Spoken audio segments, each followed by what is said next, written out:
Thank you.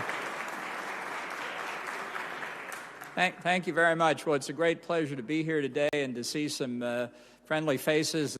COVID and other things have kept us apart, but I'm delighted to be back here again today. And it recalls the first opportunity I had to speak to a rally like this, although this is a little more genteel than a rally, but the first time was in Paris, I guess about 15 years ago, in a soccer field that was very warm, as I recall.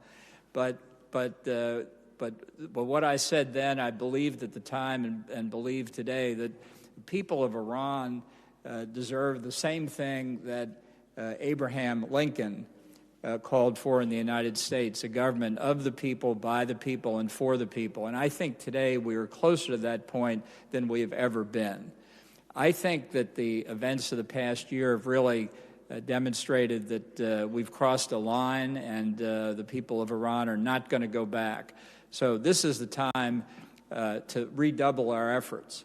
And I want to say that through the work of the MEK, Madam Rajavi, and everybody who has helped out over the years, it's been a fundamental part of that effort. I remember my own really first knowledge of the MEK came during the George W. Bush administration when I was working on the problem of nuclear proliferation by the regime in Tehran, by North Korea, by others.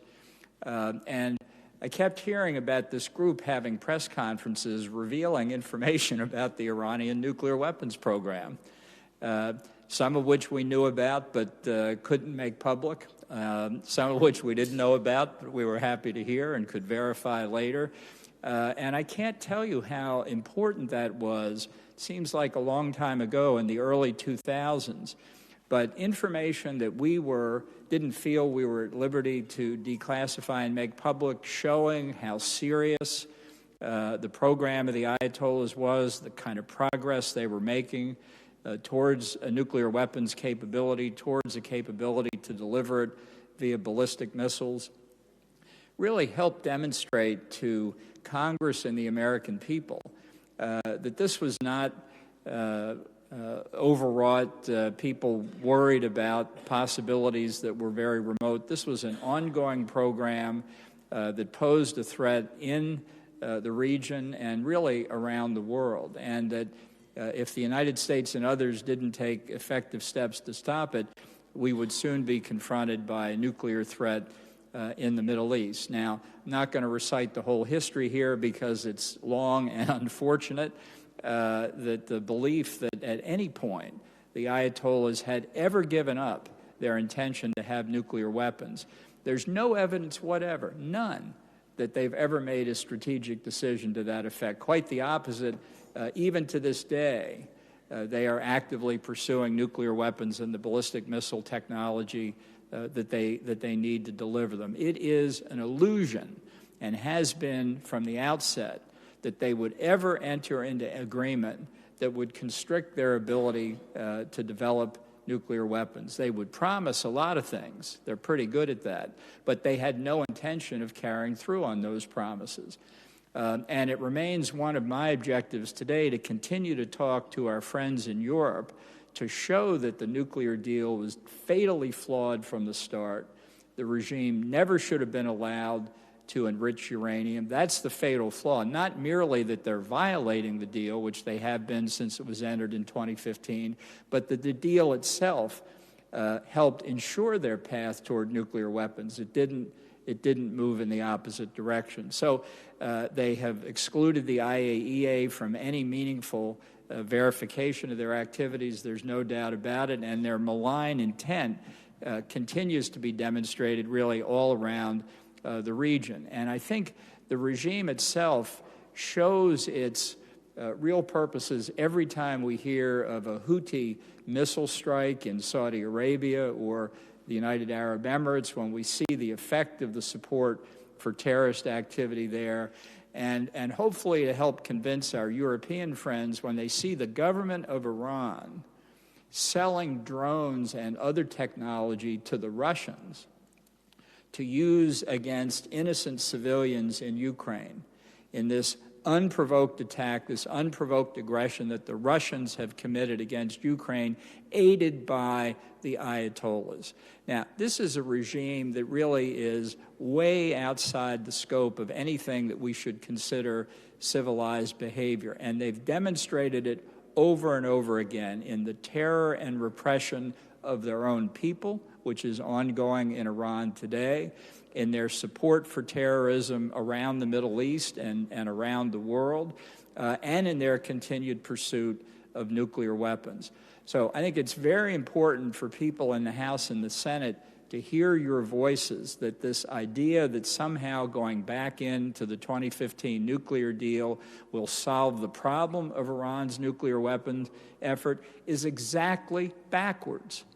If we release the sanctions, which, by the way, are not being enforced as stringently as they should be by a long stretch, if we give up on the sanctions, if we return the money that's been frozen, the assets that have been seized since the withdrawal of the United States in 2018, it will be a stimulus to the Ayatollahs. It will be throwing them a lifeline economically. It will give them resources that they currently don't have and can't access.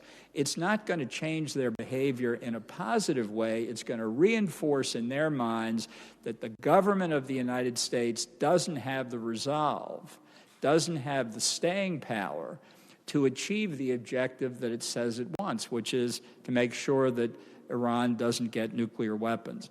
So this is a very important time for all of the objectives that we've been seeking, but the reason to be optimistic is what we have seen in Iran by the actions of the Iranian people themselves over the past 6 months. We've known of opposition inside that the MEK has reported on consistently and accurately over the years. We've seen the enormous economic dissatisfaction with the rule of the Ayatollahs and their mismanagement of the Iranian economy that's impoverished what should be a very successful and wealthy country. And now we see, after the murder of Mahsa Amini, we see a direct ideological assault on the legitimacy of the regime itself.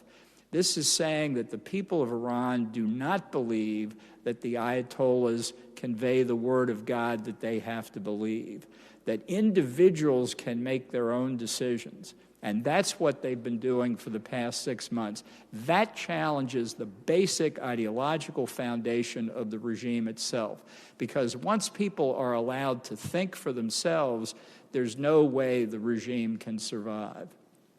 This is a very dangerous time inside Iran, but it's a time where we need courage from the people there, and they need to hear time and again how much the international awareness of their efforts has penetrated and how strongly, particularly, the United States feels about this. We cannot underestimate the effect that we've seen of the pictures from inside Iran of women leading these demonstrations against the brutality of the Ayatollahs. And one reason that I think this time the opposition has crossed far beyond any achievements that they have had before. One reason that this time I think we're going to be increasingly close to success is that every general in the Revolutionary Guards, every general in the regular military, every one of them has a mother, they have sisters, they have wives, they have daughters, and they are hearing every day and every night what the women of Iran believe. And that is a subversive lobbying force that we could only have dreamed of in the past. So let's give full credit to the people of Iran who are out in the streets at great risk to their own safety. Thousands, tens of thousands have been arrested, hundreds have been killed, but they're still out there doing it. And it's that force of opinion that will bring the Ayatollahs down, give us the regime change we need, free the Iranian people, relieve the threat to international peace and security that their support for terrorism and their pursuit of nuclear weapons has burdened us with these last 40 years. We are very close to winning. Thank you very much.